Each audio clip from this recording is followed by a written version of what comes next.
in part why Donald Trump has laid down crushing 25% tariffs on Canada, and now Canada has retaliated with 25% tariffs. And Justin Trudeau knew that Donald Trump hated him, and he continued to be prime minister, not calling an election, and pro-rogue government. Why did Justin Trudeau knowingly continue to hold on to power, not call an election, and pro-rogue government? He put Canadian interests in jeopardy. You know, as a negotiator, if you're on the other side, the other person doesn't like you, there is a potential that other person is going to go ahead and put down harsher consequences at you just to get back at you personally. Trudeau knew that. Trudeau knows that they don't have a good relationship. He knew there was going to be a renegotiation. He knew potential tariffs were coming. Instead, selfishly, he continued to hold on to power and allow Donald Trump to go ahead and do this. Now, it is a multifaceted issue.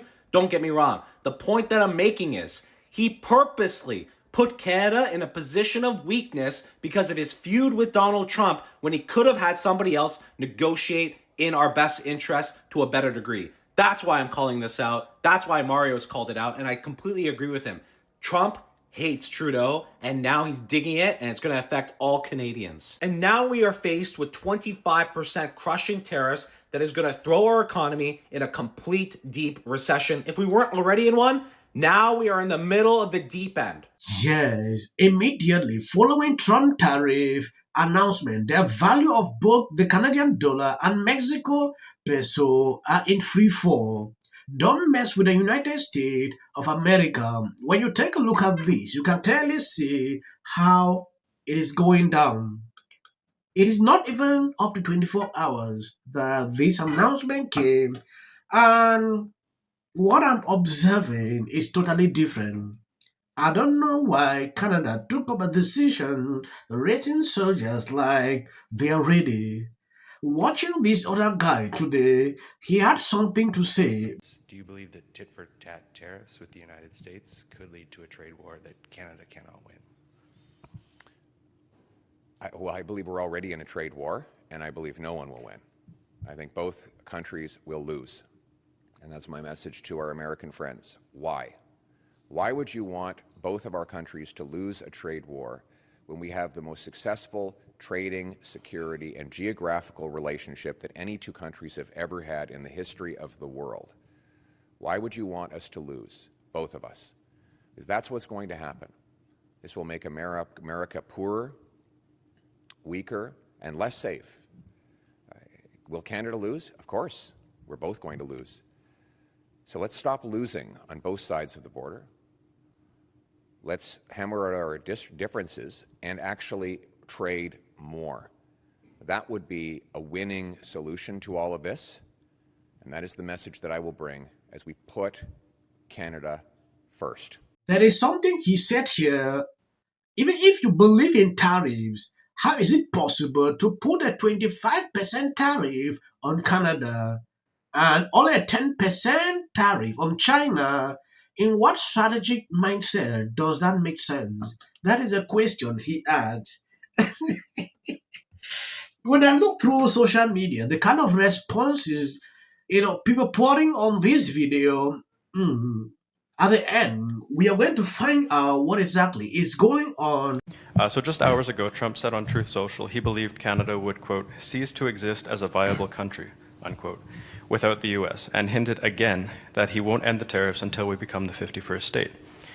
So I want to know, at what point is Canada's relationship with the U.S. beyond repair, and is there even a path forward for reasonable negotiation with someone like him at the other end of the table? Our friendship with the Americans is not based on any one politician. It is based on our centuries-long history of trade, of friendship, of common defense, of fighting on the battlefield, arms locked together against common enemies. We will continue to build that friendship with the people of the United States. But let me be clear, we are an independent and we are a proud nation.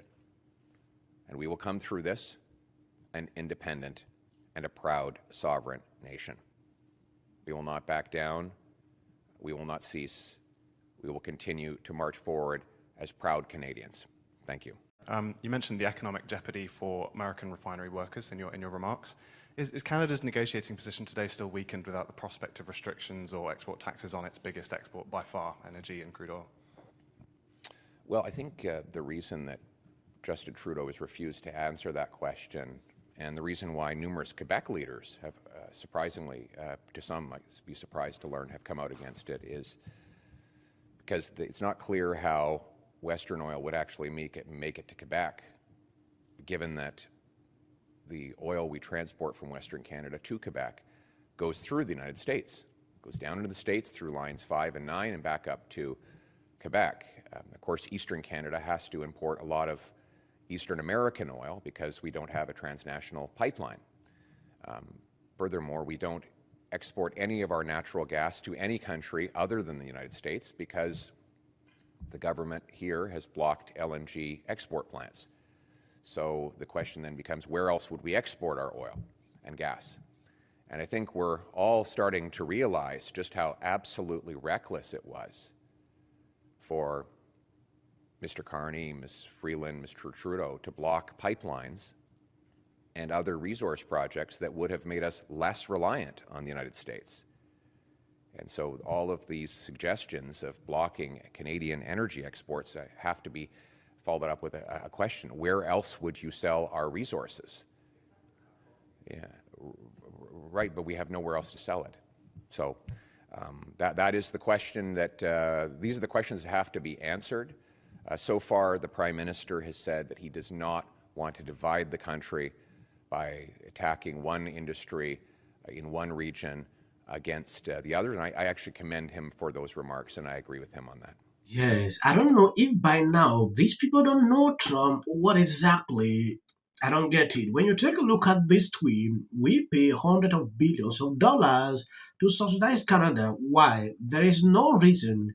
We don't need anything. We have unlimited energy. Should make our own cars and have more number than we can ever use. Without this massive subsidy, Canada ceases to exist as a viable country. Harsh but true. Therefore, Canada should become our cherished 51 state, much lower taxes, and far better military protections for the people of Canada, and no tariffs. Trump is not making his word. I understand he's just trolling these people, but take him seriously. That is what I've noticed with this man. Don't take his word. When he started this issue of tariff, I thought it was a joke. Look at it today. Tonight, I am announcing Canada will be responding to the U.S. trade action with 25% tariffs against $155 billion worth of American goods. This will include immediate tariffs on $30 billion worth of goods as of Tuesday, followed by further tariffs on $125 billion worth of American products in 21 days' time to allow Canadian companies and supply chains to seek to find alternatives. Our response will also be far-reaching and include everyday items such as American beer, wine, and bourbon, fruits and fruit juices, including orange juice, along with vegetables, perfume, clothing, and shoes. It'll include major consumer products like household appliances, furniture, and sports equipment, and materials like lumber and plastics, along with much, much more. And as part of our response, we are considering, with the provinces and territories, several non-tariff measures, including some relating to critical minerals, energy, procurement, and other partnerships. It is simple. Secure your borders. That is the message. Trudeau is not ready to listen. He allowed this to happen for a very long time. Now, look at the end result. People will be suffering as a result of your negligence. And now is also the time to choose Canada. There are many ways for you to do your part. It might mean checking the labels at the supermarket and picking Canadian-made products. It might mean opting for Canadian rye over Kentucky bourbon, or foregoing Florida orange juice altogether. It might mean changing your summer vacation plans to stay here in Canada and explore the many national and provincial parks, historical sites, and tourist destinations our great country has to offer. Yes, I don't know if this is a good one. We are going to see the end result. Canadians boo American national anthem at Ottawa NHL game.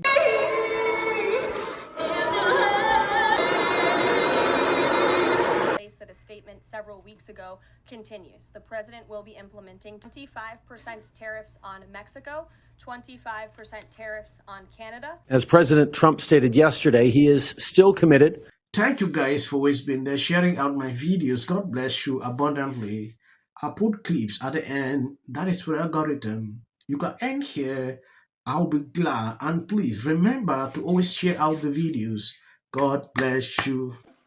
Early on, immediately. She's probably been put in there because, according to Donald Trump, she's a 10 to her. No, the EU does not treat the U.S. fairly on trade and that he has some big complaints. Is that true?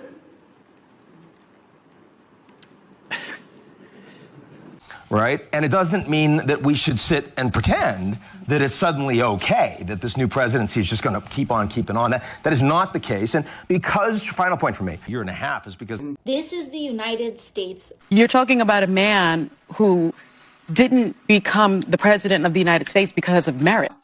This lady is not. Where awful things have happened. So, And sparks move things. And it doesn't matter how much water you have. Future president and his gag are a funky in policy. The city of the Pacific Palisades is burning, and I flew here last night. I was on a plane, getting texts. So I am evacuating my home. What we need to do against what we know is right, and these are the results. Trump is now calling that Gavin Newsom should step down. This is you getting water to areas that need water because there are fires in 100-mile-an-hour winds. The situation is beyond control. For the work that he's been trained his whole life to do. What do we do? right now you're looking straight. Remember it. As a country about January. Yeah, and then I think all our tax dollars probably went for Gavin's hair gel.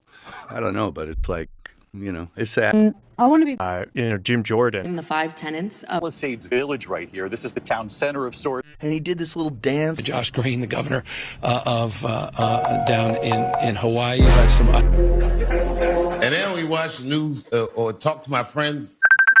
Now, look, I have a lot of fear that is... I'm not going to dignify his remarks. So now, in the wake of a national tragedy like Wednesday's fatal plane...